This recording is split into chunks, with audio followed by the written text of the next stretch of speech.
Sinasabing ang mga problema dapat daw tinatawanan na lang. Pero paano nga ba ito tatawanan kung ang mismong problema ay ang inyong mga ngipin? Magagawa mo pa kayang tumawa na parang wala ng bukas? Karaniwan na may 32 ngipin ang isang tao.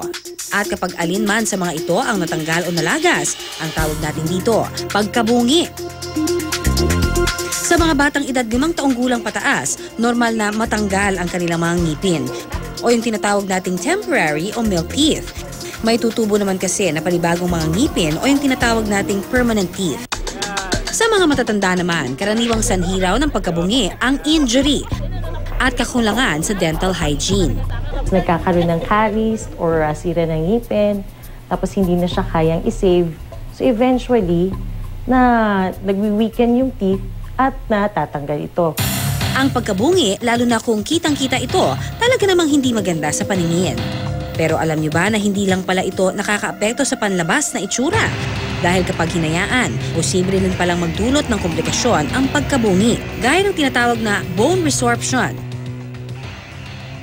Ibig sabihin, nagkakaroon ng paglusaw ng buto. At pag nalusaw yung buto, tumatanda ang pasyente, nagmumukhang matanda. Nagsasag yung mukha, kumukulubot. Bukod dito, kapag bungi ang isang tao, malaki rin ang posibilidad na mawala sa pwesto ang iba niyang mga ngipin. Umuurong kasi ang mga ito dahil nga sa espasyong iniwan ng nalagas ng ngipin. Pwede nga rin daw itong magdulot ng pananakit sa iba't ibang parte ng mukha. Kasi ang ngipin natin, yung nerves niya very near sa head, sa ears, sa eyes. So sometimes, kung magkaroon tayo na mawalan tayo ng matanggalan, or pag sumakit ang ngipin natin, it all affects our whole body, our head, our eyes. Nagkakaroon pa nga ng blurring vision, nagkakaroon ng hearing problems, sakit sa ulo, migraine, and also sakit sa likod na hindi natin alam na konektado pala lahat sa ngipin. Kung tutuusin, marami namang remedyo sa pagkabungi. Una na rito ang pagsusuot ng removable dentures o yung tinatawag nating pustiso. Gawa ito sa plastic o porcelain at nagkakahalaga ng 5,000 piso pataas, depende sa material na gagamitin at lala ng pagkabungi. Yun nga lang, kung minsan, hindi raw ito komportabling suotin at kailangan pa itong tanggalin maya't maya para linisin. Mayroon din namang tinatawag na permanent dentures o yung klase ng pustiso na nakadikit na sa ating gilagid. Yung tinatawag na fixed bridge, for example, nabunutan yung dito ang isa, pinaliliit yung 2 ipin para maglagay ng 3 ipin na fixed bridge. Sinesement yan. So ito ang magiging end result niya. Paalala ng eksperto, maisasagawa ang fixed bridge kung ang pagkabungi ay nasa pagitan ng 2 ngipin.